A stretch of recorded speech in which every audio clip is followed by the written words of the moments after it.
Hello' everyone, আমি জানো যে ক্লাছ 10 বৰ্ড এক্সামৰ কাৰণে আমাৰ হাতত মাত্ৰ 2 মাহ এটা বাকী আছে। চ' আমাৰ এতিয়া মেইন একশ্যন প্লেনটো কি হ'ব লাগে, ভাল কুৱেশ্যন আমি ছল্ভ কৰিব যাতে পাৰোঁ। আৰু তোমালোকে যদি এই ছিৰিজটো যদি ফ'ল' কৰি যোৱা, মিনিমাম তোমালোকে 80% কুৱেশ্যন তোমালোকে মেইন এক্সামত ছল্ভ কৰিব পাৰিবা। ঠিক আছে, চ' আমি প্ৰথম কুৱেশ্যন ছল্ভ কৰিব আমি আৰম্ভ কৰিম। ট্ৰিগন'মেট্ৰি চেপ্টাৰটো আমি শেষ কৰিম। এটা পৰ্যায়ক্ৰমে আমি নতুন চেপ্টাৰৰ আমি কুৱেশ্যনবোৰ ছল্ভ কৰি যাম। এতিয়া আৰম্ভ কৰাৰ আগত এটা ইম্পৰ্টেণ্ট কনচেপ্ট এটা আমি চাই যাওঁ। ছাপ'জ মই এটা ৰাইট এংগল ট্ৰায়েংগল ল'লোঁ। এই কুৱেশ্যনটোৰ এনচাৰ নহয় হা, এইটো এটা ইম্পৰ্টেণ্ট কনচেপ্ট এটা মই প্ৰথম শিকাই লওঁ। ছাপ'জ এটা ৰাইট এংগল ট্ৰায়েংগল এটা আছে, নামটো মই দিলোঁ এ, বি আৰু চি। ইয়াত এ চিটো মই দিলোঁ তোমালোকক 15 cm আৰু বি চিটো ছাপ'জ মই দি দিলোঁ তোমাক 6 cm। এতিয়া যদি মই এনেকৈ লিখোঁ এ চি বাই বি চি কি হ'ব, তেনেহ'লে এ চি বাই বি চি কি আহিব 15/6। যদি মই কেঞ্চেল আউট কৰোঁ তেনেহ'লে কি আহিব, 5/2। এতিয়া যদি মই এই পাৰ্টটো যদি মই আঁতৰাই দিওঁ তেনেহ'লে দেখাত কেনেকুৱা হৈ যাব, A C by B C equal to 5/2। এতিয়া ইম্পৰ্টেণ্ট ইয়াত প্ৰশ্ন এটা আহে যে এ চিটো কি, তেনেহ'লে 5 হৈ গ'ল নেকি, আৰু বি চিটো ইকুৱেল টু কি 2 হৈ গ'ল নেকি। কিন্তু আমি একচুৱেলি জানো যে এ চিটো 5 নহয়, এ চিটো কিমান হয় 15 cm আৰু বি চিটো কিমান হয়, বি চিটো আমাৰ 6 cm। চ' এই বস্তুটো আমি দূৰ কৰিবলৈ হ'লে আমি ইয়াত এটা কনষ্টেণ্ট এটা ব্যৱহাৰ কৰোঁ, কে বুলি আমি লিখি দিওঁ। আৰু এই কে ভেলুটো ইয়াত কি হ'ব, ইয়াত কে ভেলুটো হয় 3। কিন্তু ট্ৰিগন'মেট্ৰি কুৱেশ্যনত এই কেটো আমাক জানিবলৈ আমাৰ কোনো প্ৰয়োজন নাই। খালি এইটো বুজায় যে বি চিটো 2k হয়, মানে যে 2 লগত কিবা এটা মাল্টিপ্লাই হৈ আছে, যাৰ কাৰণে আমি কি পাম, তাৰ ভাগৰ একচুৱেল মেজাৰমেণ্টটো পাম। আৰু এই ফৰ্মটো কি ফৰ্ম হয়, এইটো তাৰ ভাগৰ ৰেচিঅ' ফৰ্ম হয়। ঠিক আছে, চ' এই প্ৰচেছটো আমি এই কুৱেশ্যনত আমি ব্যৱহাৰ কৰি চাম।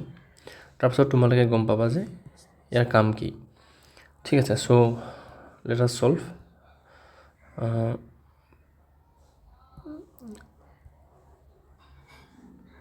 Let us solve the question. আমাৰ কুৱেশ্যনত কি দিয়া আছে, if cosec A equal to √10 find under 5 trigonometric ratio। আমাক দিয়া আছে যে cosec A টো যদি √10 হয় তেনেহ'লে বাকী 5টা trigonometric ratio আমাৰ ইয়াত উলিয়াব দিছে। আমি জানো যে টোটেল trigonometric ratio কেইটা থাকে, 6টা trigonometric ratio থাকে। ঠিক আছে, চ' আৰম্ভ কৰোঁ। গিভেন আমাক কি দিয়া আছে, cosec A ইকুৱেল টু √10 দিয়া আছে। এতিয়া আমি জানো যে cosec A যদি মই লিখোঁ তেনেহ'লে কি হ'ব, cosecটো কি হয়, হাইপ'টেনাছ বাই পাৰপেণ্ডিকুলাৰ। চ' এইটো ফৰ্মত মই যদি লিখোঁ তেনেহ'লে কি আহিব, √10/1 আহিব। মানে ইয়াত হাইপ'টেনাছটো √10 আৰু পাৰপেণ্ডিকুলাৰটো 1। কিন্তু এইকেইটা ইয়াৰ একচুৱেল লেন্থ নহয়, ট্ৰায়েংগলটো ভাগৰ একচুৱেল লেন্থ বুলি মই ক'ব নোৱাৰোঁ। এইটো তাৰ ভাগৰ যে লেন্থ হ'ব সেইটো মই ক'ব নোৱাৰোঁ। সেইকাৰণে ইয়াক আমি ভালকৈ বুজিবলৈ আমি ট্ৰায়েংগল এটা আঁকি লওঁ, ৰাইট এংগল ট্ৰায়েংগল এটা আঁকিলোঁ। নাম দিলোঁ মই ইয়াত এ, বি, চি। এতিয়া আমি যদি এংগল এটো লওঁ তেনেহ'লে ইয়াৰ পাৰপেণ্ডিকুলাৰ ছাইডটো ইয়াৰ ভাগৰ সন্মুখৰ ছাইডটো হ'ব, যাৰ ভেলুটো হ'ব 1, আৰু ইয়াৰ ভাগৰ হাইপ'টেনাছ ছাইড মানে লংগেষ্ট ছাইডটো হ'ব √10। √10 আৰু √10 আৰু 1 ইয়াত কি নহয়, তোমাৰ একচুৱেল লেন্থ নহয়। সেইকাৰণে একচুৱেল লেন্থ নহয় কাৰণে আমি কি বহাম, ইয়াত আমি কনষ্টেণ্ট বহাম কে। ঠিক আছে, এই প্ৰচেছটো কম্পালচৰি নহয়, কিন্তু মেথমেটিকেলি প্ৰচেছটো বেছি ভাল কৰে। তোমালোকে কে ইউজ কৰি পিনে কৰা বা ইউজ নকৰাকৈ কৰা, তাৰ এনচাৰটো আহিব ছেইম। কিন্তু মেথমেটিকেলি কেটো বহালে আমাৰ মেথমেটিকেলি বেছি কাৰেক্ট হয়। ঠিক আছে, এতিয়া মই কি লিখিম ইয়াৰ পৰা, হাইপ'টেনাছটো আমি জানো, হাইপ'টেনাছ ছাইডটো এ চি আহিলে, এ চিটো মই লিখিলোঁ √10k আৰু বি চিটো আহিলে 1k।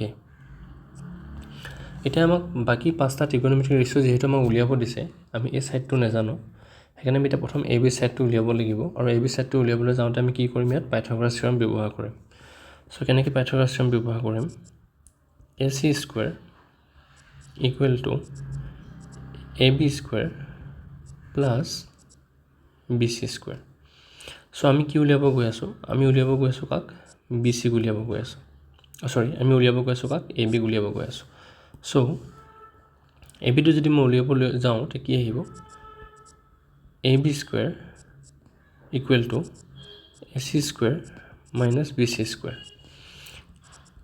A B square equal to A চিটো কি হয় √10k whole square minus 1k whole square এতিয়া ইয়াৰ পৰা কি আহিব A B square equal to ৰুটটো ইয়াৰ পৰা নাইকিয়া হৈ যাব আহিব 10k square minus 1k square তেনেহ'লে ইয়াৰ পৰা কি আহিব আমাৰ এ বি ইকুৱেল টু আমাৰ আহি যাব ইয়াৰ পৰা root over 10k square minus 1k square so' ইয়াৰ পৰা আমাৰ কি আহি গ'ল A B equal to 9k square root অভাৰটো থাকিব আৰু finally A B equal to আমাৰ আহি গ'ল 3k ঠিক আছে আমাৰ এটা গোটেইকেইটা ছাইড আহি গ'ল এতিয়া এ বিটো আমি কি লিখিব পাৰিম 3k আমাক এতিয়া উলিয়াব দিছে বাকী 5টা ট্ৰিগনমেট্ৰিক ৰেচিঅ' আমাক কচেক এটো দি থোৱা আছে সেইকাৰণে প্ৰথমতে আমি উলিয়াম সাইন এটো কি হ'ব পাৰপেণ্ডিকুলাৰ বাই হাইপটেনাছ আমি জানো পাৰপেণ্ডিকুলাৰটো বি চি ছাইড হ'ব আৰু হাইপটেনাছটো এ চি হ'ব ঠিক আছে চ' সাইনটোত আমি ওলাব পাৰিম চ' সাইনটো কি হ'ব আমাৰ কাৰণে পাৰপেণ্ডিকুলাৰটো হ'ব 1k আৰু হাইপটেনাছটো হ'ব √10k যাৰ মানটো কিমান আহিব আমাৰ k কেনচেল যাব 1/√10 এতিয়া চোৱা আমি ইয়াত kটো ব্যৱহাৰ কৰিলোঁ কিন্তু kটো ব্যৱহাৰ কৰিলে আমাৰ এনসাৰত কোনো ডিফাৰেন্স নাহে তুমি k ব্যৱহাৰ কৰা বা নকৰা আমাৰ এনসাৰ ডিফাৰেন্স নাই কিয় কাৰণ লাষ্টত আমাৰ kটো কি হ'ব কেনসেল আউট হ'ব ঠিক তেনেদৰে cos a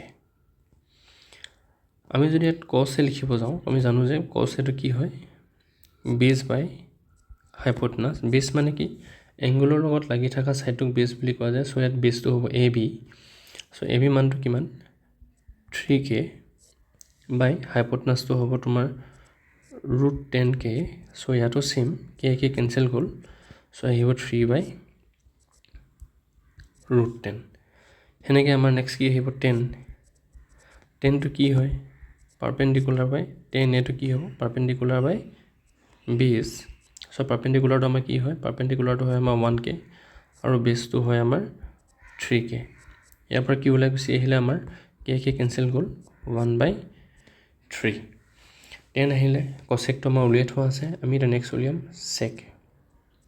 সেকে যদি কওঁ সেকটো কি হয় অপজিট অফ কচ সেকটো কি হয় আমাৰ অপজিট অফ কচ সেইকাৰণে আমাৰ কি আহিব √10k বাই 3k কেনসেল গ'ল আমাৰ কি আহিব ইয়াত √10/3